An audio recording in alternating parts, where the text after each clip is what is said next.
na mangga, pero pag kinain mo, sobrang tamis pala niya. Kaya tara, samahan niyo akong tikman at paramihin itong kakaibang mangga ang aking nakita.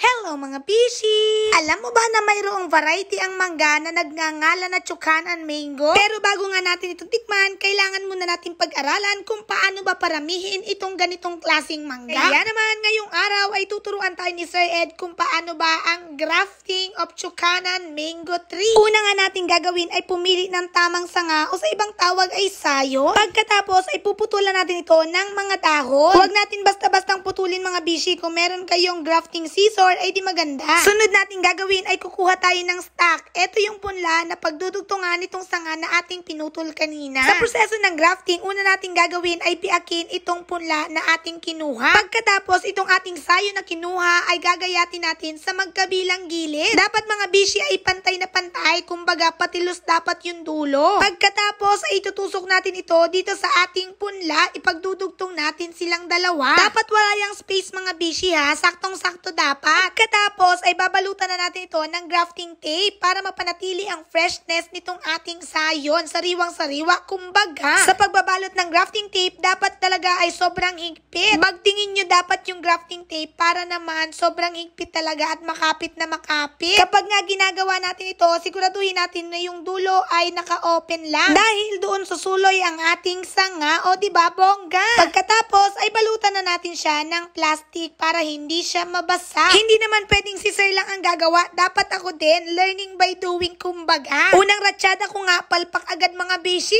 Tignan nyo naman ang paghawa ko sa grafting knife para akong matataga eh. Pero ayos lang yan. Ang mahalaga, willing ka matuto, diba? Yan naman ang importante. Kahit nga hirap na hirap ako, ay talaga namang aking pinursige na matapos ito. Maya pa nga, tada!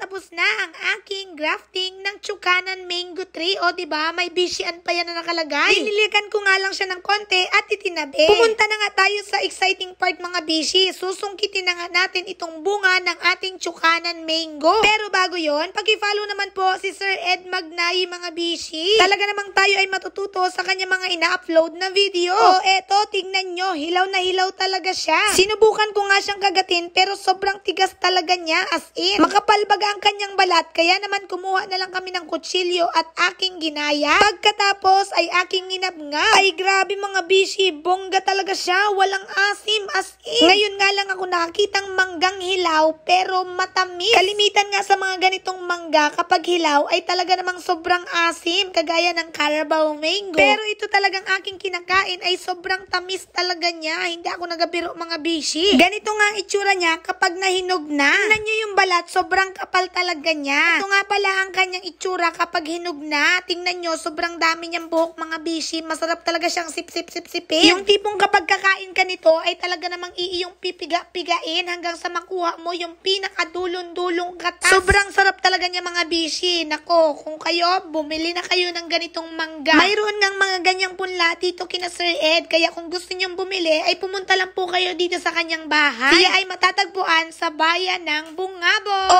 paano mga bishi? Hanggang dito na lang muna. Paus pa rin talaga ang inyong abang lingkod. Maraming salamat sa inyong patuloy na panonood. Paalam!